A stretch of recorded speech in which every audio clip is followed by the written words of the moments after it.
호프채널 믿음의 가족 여러분 평안하십니까? 계속되는 요한계시록의 말씀, 두려워 말라 나는 처음이요 나중이니라 라고 하는 제목으로 오늘 요한계시록 1장의 말씀을 드리도록 하겠습니다. 요한계시록은 알파와 오메가시며 사망과 음부의 열쇠를 가진 자이시며 영광 중에 다시 오실 십자가에서 부활하신 예수 그리스도를 소개하고 있습니다.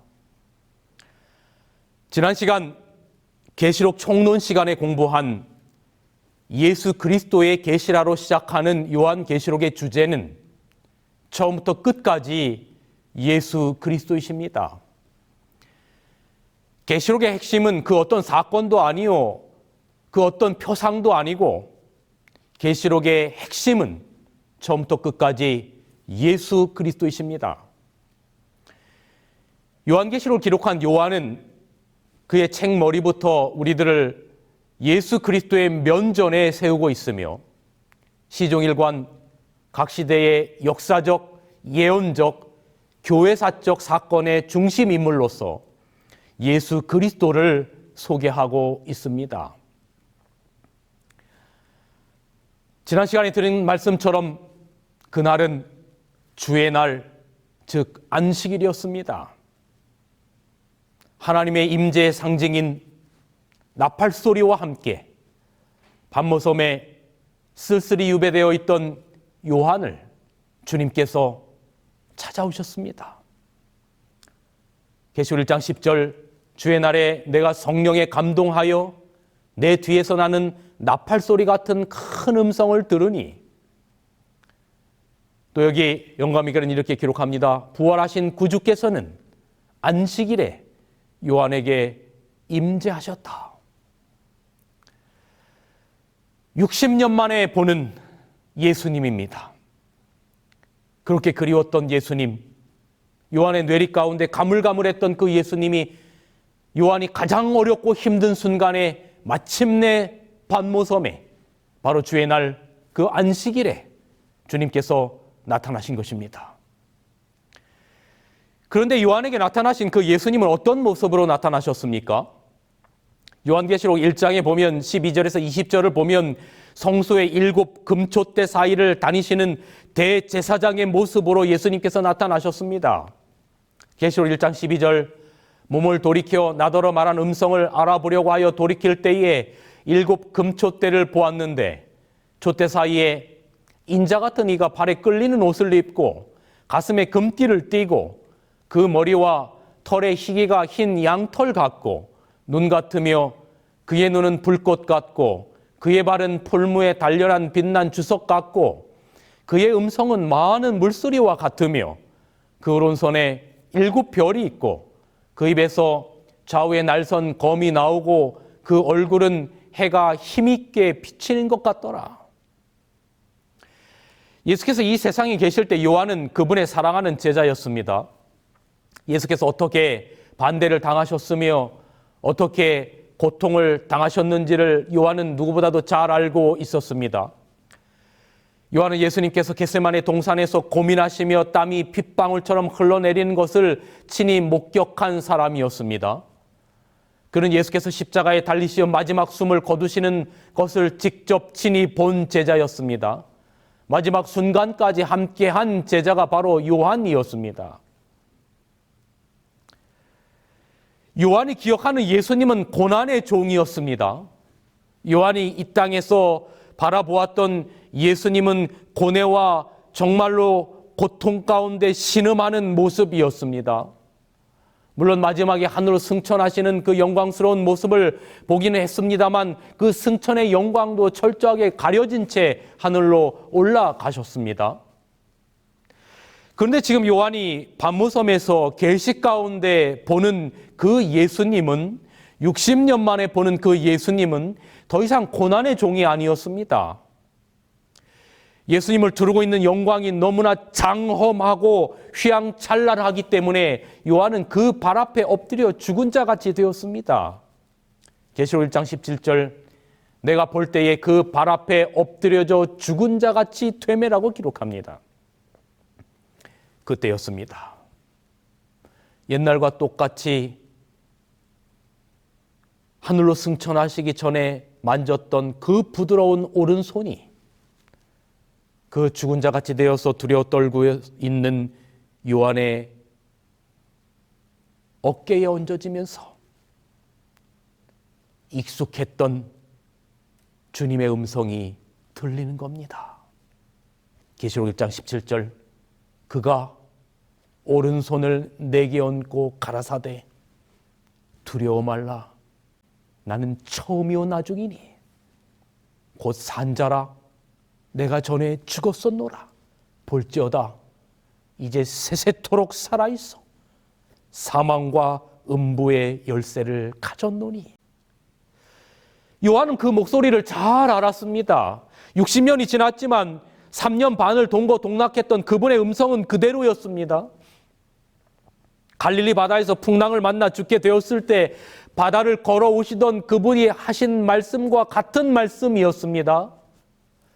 제자들이 낭망에 빠져 주저앉았을 때 들려주시던 그 음성이 지금 pat모섬에 유배되어 있는 요한에게 나타나는 겁니다. 어떤 음성이었습니까? 마가복음 4장 40절에 두려워 말라, 두려워 말라, 두려워 말라. 그 두려워 말라라고 했던 그 음성이 지금 요한의 어깨에, 두려워 떨고 있는 요한의 어깨에 오른손이 얹혀지며 주님께서 말씀하시는 겁니다. 두려워 말라. 여러분, 예수님께서는 자신을 알파 오메가 즉 처음이요 나중이라고 소개하셨습니다. 무슨 의미입니까? 변함없으신 그분의 존재와 품성을 잘 드러내는 말입니다. 여러분, 사람은 변합니다. 그래서 10길 물속은 알아도 한 길 사람 속은 모른다고 했어요. 그러나 주님은 늘 변함이 없으신 분입니다. 처음이요 나중인 분이세요. 그분은 또한 죽음에서 부활하신 분이십니다. 그리고 영원히 살아계셔서 사망과 음부의 열쇠를 가지신 분입니다. 다시 말하면 죽음을 정복하신 분이시고 우리를 죽음에서 건져주실 수 있는 유일하신 분이므로 우리가 두려워할 것은 아무것도 없다는 것입니다. 요한은 그리도 그리웠던 주님을 안식일에 유배지 pat모섬에서 그렇게 만난 것입니다.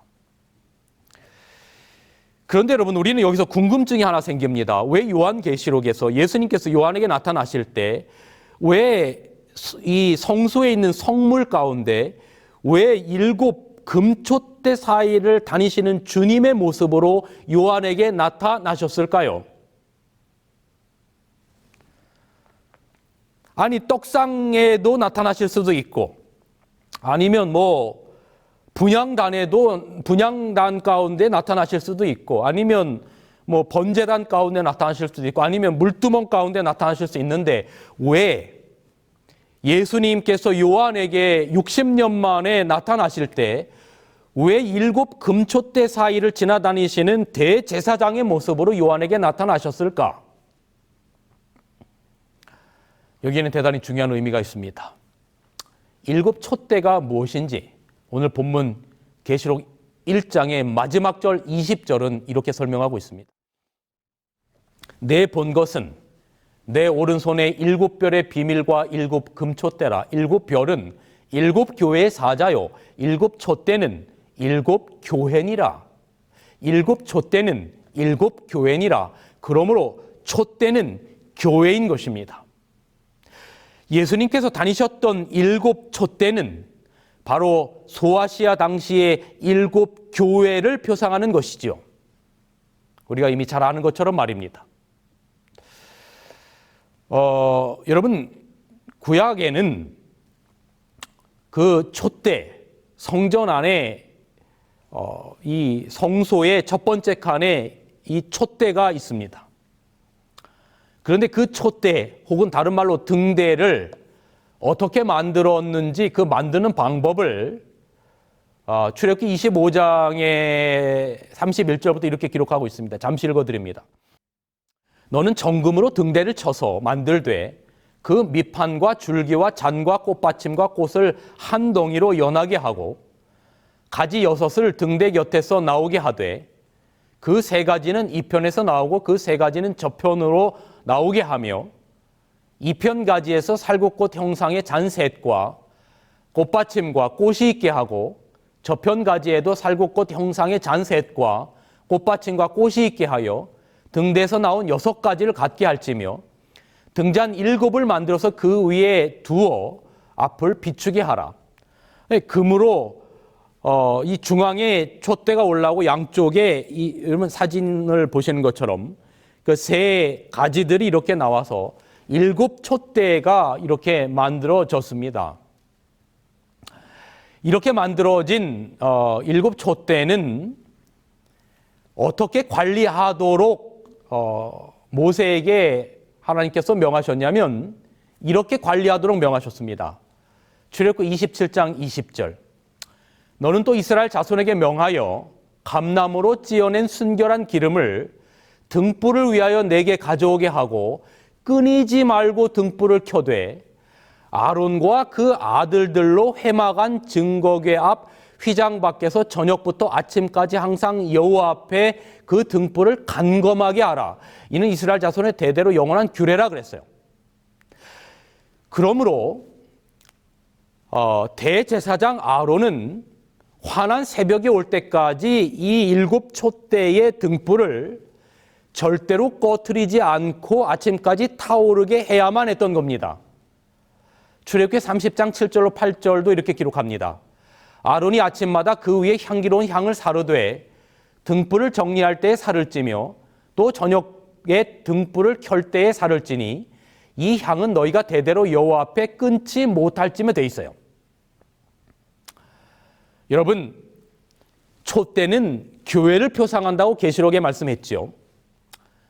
그러므로 끊이지 않도록 아침 저녁으로 아론을 통하여 간검하게 했던 성소의 그 표상적인 의미는 바로 하나님의 교회가 결단코 꺼지지 않도록 하나님께서 하시겠다는 의미를 가지고 있는 것입니다. 그러나 시대마다 하나님의 교회는 바람 앞에 촛대와 같은 풍전등화였습니다. 구약의 이스라엘의 역사도 신약의 교회도 세상의 거대한 바람 앞에서 정말로 이 사라지고 연약하여 꺼질 것과 같은 바로 존재, 이런 존재가 하나님의 시대마다의 교회였습니다. 계시록이 쓰여질 당시에 초대교회도 마찬가지였습니다. 황제 숭배와 이단의 오류들, 그리고 핍박으로 인해서 곧 꺼질 것과 같은 위태위태한 상황 가운데 있었던 것이 바로 초대교회였습니다. 특별히 계시록이 기록될 당시는 소아시아 지역의 7교회였지요. 이제 다음 시간에 살펴볼 에베소, 서머나, 버가모, 두아디라, 사데, 라오디게아 총 7교회. 근데 이 교회들도 이 풍전등화와 같은 그런 상황 가운데 있는 겁니다. 그래서 주님은 그 풍전등화와 같은 교회 가운데 나타나셔서 그들을 직접 주님께서 돌보시고 결단코 꺼지지 않게 하시겠다라고 하는 강한 의지를 7교회를 돌보시는 제사장의 모습으로 요한에게 그런 의지를 보이시면서 나타내신 것입니다. 계시록 1장 11절 가로되 너 보는 것을 책에 써서 에베소, 서머나, 버가모, 두아디라, 사데, 빌라델비아, 라오디게아 7교회에 보내라 하시기로. 그런데 여러분, 우리가 이미 아는 것처럼 그 7교회는 1차적인 의미는 소아시아 7지역에 있었던 교회들을 의미하는 것이지만 그것이 드러내는 정말로 중요한 의미는 바로 지금 요한이 계시록을 보는 그 시대로부터 이 땅에 예수님이 재림하기 직전의 시대의 교회를 표상하는 라오디게아 교회 때까지 각 시대마다의 하나님의 몸된 교회를 더 큰 역사적으로, 더 거국적으로 표현하는 것이 바로 7교회의 의미이지요. 말씀드린 것처럼 우리가 살아가는 이 세상은 마지막 교회가 가지고 마지막 교회의 라오디게아 교회를 나타내는 것입니다. 정말로 희한하게도 소아시아 지역의 라오디게아 교회의 특징은 세상 역사의 마지막에 있을 라오디게아 교회 시대의 교회의 특징과 아주 흡사한 것이지요. 뜨뜻미지근해서 내치겠다라고 말하는 것처럼 오늘날 우리가 살아가는 이 시대의 우리들의 삶 속에서 우리는 세상과 교회라고 하는 이 두 곳에 발을 다 내밀고 어쩌면 뜨뜻미지근 상태로 살아가고 있는 것이 우리의 모습인지 모르겠습니다. 그래서 정말로 세상의 거대한 풍랑 앞에서 이 교회가 위태위태 꺼질 것 같은 촛대와 같다라고 하는 생각이 들 때가 많아요. 그러나 여러분, 제가 확신하는 것은 이것입니다. 코로나 상황을 겪으면서 정말로 교회가 너무나 많이 어려움 가운데 있고 우리 성도들의 그 어떤 영적인 사명감이나 믿음도 사실 많이 약해진 것이 사실입니다. 그래서 여러 가지로 많이 걱정스럽지요. 그러나 제가 확신하는 것은 이것입니다.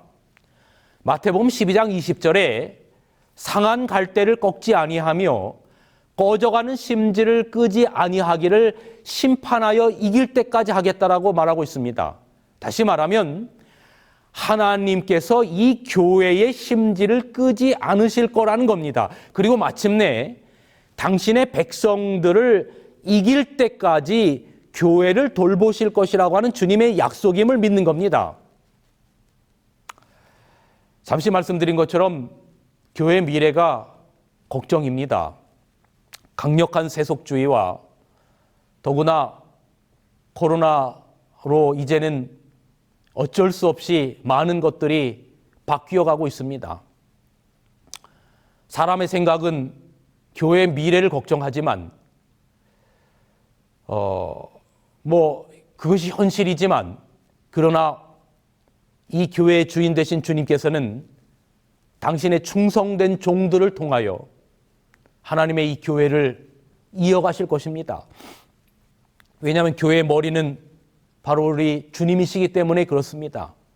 여기 가래포문기별 2권 396페이지 영문 영감의 글에 보면 우리가 잘 아는 말씀이 소개되어 있지요. 교회는 비록 연약하고 흠이 있을지라도 지상의 그리스도께서 최고의 관심을 쏟는 유일한 대상이다. 그리스도께서는 끊임없는 염려로 교회를 지키시며 당신의 성령으로 교회의 힘을 북돋우신다. 해변에 해상의 많은 선박들을 인도하고 그들의 안전한 항해를 위하여 서 있는 등대처럼 교회를 통해서 비치는 하나님의 빛도 이와 마찬가지로 끊임없이 영속적으로 비치는 것입니다. 교회가 비록 연약하고 흠이 있을지라도 우주에서 최고의 관심을 기울이는 대상이 바로 교회라 했어요. 왜냐하면 교회는 그리스도의 죽음으로 태어난 존재이기 때문에 그런 겁니다. 예수 그리스도의 죽음으로 태어난 바로 존재가 교회이기 때문에 온 우주 가운데 가장 큰 관심을 기울이는 대상이 교회가 되는 겁니다. 목숨 걸고 낳은 자식을 누가 해하면 부모가 가만히 있지 않아요. 마찬가지로 주님의 목숨과 맞바꾼 교회가 아무리 연약하고 흠이 있어도 누군가 해하면 하나님께서 가만히 있지 않으시는 겁니다. 여러분, 교회는 우리의 어머니와 같은 곳이라고 그랬어요. 돌아가신 고 신기훈 목사님께서 정말로 그 울부짖는 그 호소의 음성을 저는 살아생전에 주셨던 그 음성을 저는 지금도 기억해요. 교회는 우리 어머니와 같은 곳이다. 우리 어머니가 비록 좀 못 배우고 못났어도 어머니는 어머니로서 존경의 대상이 되어야 하는 겁니다. 마찬가지로 교회가 좀 부족하고 연약하면 오히려 교회를 위해서 더욱 기도하고 내가 교회를 위해서 더욱 사랑하고 헌신하는 마음을 가져야 하는 겁니다. 어머니를 욕하는 자식은 있을 수 없는 겁니다. 지금도 하늘 성소에서 우리 주님은 우리의 대제사장으로 우리를 돌보시며 중보하고 계십니다. 오늘도 주님의 피의 중보가 하나님의 보좌를 향하고 있습니다. 오늘도 밤모섬에 유배되어 있는 듯한 황량하고 외로운 우리네 삶에 주님은 우리에게 다가오셔서 이렇게 말씀하십니다. 얘들아, 두려워 말라. 나는 처음이요 나중이니라. 그런데 여러분, 교회는 건물이나 이름이 아니죠. 제가 지금 청량리교회 담임 목사로서 목회를 하고 있는데 여러분, 이 교회라고 하는 것이 어떤 이 청량리교회의 아름다운 교회의 건물이나 청량리 교회라고 하는 그 이름이 교회가 아니죠. 교회의 진실된 의미는 바로 성도들 한 분 한 분이 바로 교회인 겁니다. 주님의 피로 사신 성도들 한 분 한 분이 바로 교회인 것입니다. 그러므로 교회를 여기 예수님께서 7 촛대 사이로 지나다니시는 바로 교회들 사이로 다니신다라고 하는 것은 건물들 사이로 다닌다는 의미가 아니죠. 물론 그분의 임재가 교회와 함께 하지만 이 말의 의미는 바로 성도들 마음을 다니신다는 의미인 겁니다. 여기 영감의 글에는 이렇게 기록합니다. 그리스도는 7 금촛대 사이에 계시면서 이 교회에서 저 교회로, 이 회중에서 저 회중에게로, 이 마음에서 저 마음 속으로 다니신다. 그러므로 바로 여러분이 하나님의 성전에서 예배를 드릴 때 그분은 교회에 오신다라고 하는 말의 의미는 바로 여러분의 마음 속으로 오신다는 그런 의미를 가지고 있는 겁니다. 주님께서 우리의 마음 문에 들어오시도록 우리가 마음 문을 열면 그분은 우리의 마음 가운데로 오셔서 역사하십니다. 특별히 예배 때에 주님께서 우리 마음에 들어오십니다. 여러분 여기 또 이 말씀을 보십시오. 그는 예수 그리스도는 각 교회의 집회 때마다 참석하신다. 그는 누구의 마음이 성령의 기름으로 채울 수 있는 마음인지를 아신다. 이는 그들로 다른 사람들에게 나누어 주려 하심이라. 말과 행동으로 하나님의 품성을 대표하면서 그리스도의 사업을 충실하게 진행시켜온 사람들은 그들을 위한 주의 목적을 이루고 그리스도는 그들에게서 기쁨을 얻는다. 그러므로 우리는 예배 시간을 우리가 생각하는 것보다 더 귀중히 여기셔야 합니다. 예배에 참석하기 전에 오늘도 빈 마음으로 성령의 음성을 들을 수 있도록 해달라고 기도하시고 말씀을 대하는 자세도 더욱더 진실되어야 합니다.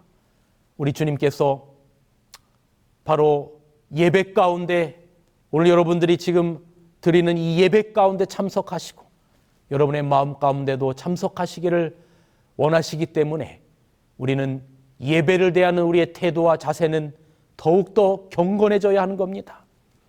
그러나 여러분의 마음 문을 온통 세상 생각으로 꽉 잡아 놓으면 그분께서는 여러분 마음 문 밖에 계실 수밖에 없는 거죠. 여러분 오늘 말씀을 줄이면서 밤모섬에 안식일에 나타나셔서 7 교회 사이를 다니시는 주님의 음성을 다시 한번 들려드립니다. 두려워 말라, 두려워 말라. 나는 처음이요 나중이라. 그러므로 여러분 우리 그리스도인들은 결단코 우울해서는 안 됩니다. 왜냐하면 우리에게는 주님이 계시기 때문에 그렇습니다. 여러분 여기 영감의 글의 말씀을 읽어드립니다. 그리스도인으로서 우리는 구주도 없고 소망도 없는 것처럼 한숨 지으며 우울한 얼굴을 하고 돌아다니도록 요청받지 않았다. 이것은 하나님을 영화롭게 하지 않을 것이다. 그분은 우리가 유쾌하게 되기를 바라신다. 그분은 우리가 그분의 이름에 찬양을 돌리는 것으로 가득하기를 원하신다. 그분은 우리가 얼굴에 빛을 나르기를 원하시며 우리의 심령에 즐거움이 있기를 바라신다. 우리는 세상이 줄 수 있는 어떤 즐거움보다 더 위에 있는 소망을 가지고 있으며 이 사실이 반드시 나타나야만 한다. 여러분 또 한 주간도 주님의 말씀으로 말미암아 기쁨의 나날이 되시기를 기도하고 그리고 여러분이 처한 상황이 어떠한 상황 가운데 있다 할지라도 두려워 말라. 내가 너와 함께 하겠다. 내가 처음이요 마지막이라. 여러분과 함께 하시는 주님의 역사가 여러분의 가정과 여러분의 교회와 여러분의 마음 가운데 함께 하시기를 간절히 바라면서 오늘 말씀을 줄이겠습니다.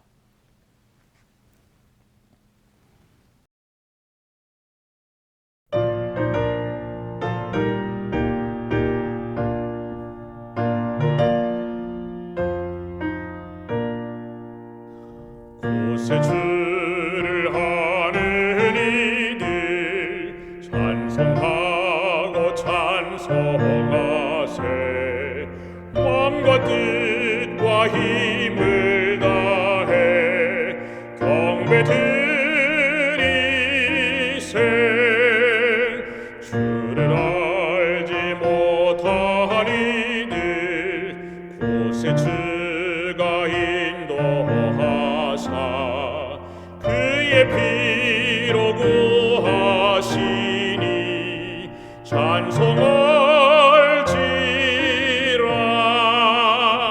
약한 사람 도움받아 시험 중에 참게 되며 믿음으로 모든 죄를 승리하겠네. 진리 되신 우리 주는 영원토록 변함없네. 성도들아 주를 믿어 길이 섬기세.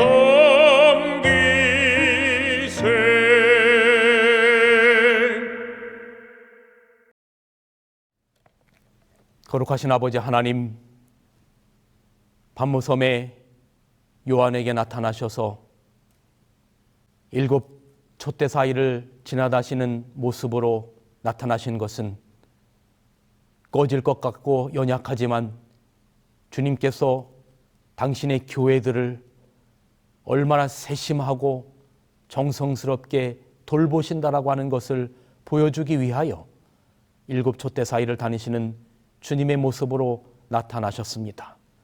아침 저녁으로 간검하여 꺼지게 하면 안 되었던 그 7 촛대는 세상 역사의 마지막까지 결단코 꺼쳐지지 아니하고 마침내 이기고 승리할 때까지 주님께서 승리케 할 주님의 몸된 교회임을 다시 한번 생각하면서 비단 그것이 어떤 건물이나 이름이 아니고 우리 성도들이 바로 계신 곳, 성도들이 예배하는 그곳, 바로 그곳에 우리 주님께서 함께 하신다라고 하는 사실을 기억하면서 두려워 말라 내가 처음이요 나중이라고 하는 그 음성이 지치고 힘든 세상을 살아가는 성도들에게 그리고 우리들의 교회에게 함께하여 주셔서 마침내 주님 오시는 그날 그 아침 주님을 만나 뵐 수 있는 우리 모두가 되게 하여 주시옵소서. 그리스도이신 예수님의 이름으로 간절히 기도하옵나이다. 아멘.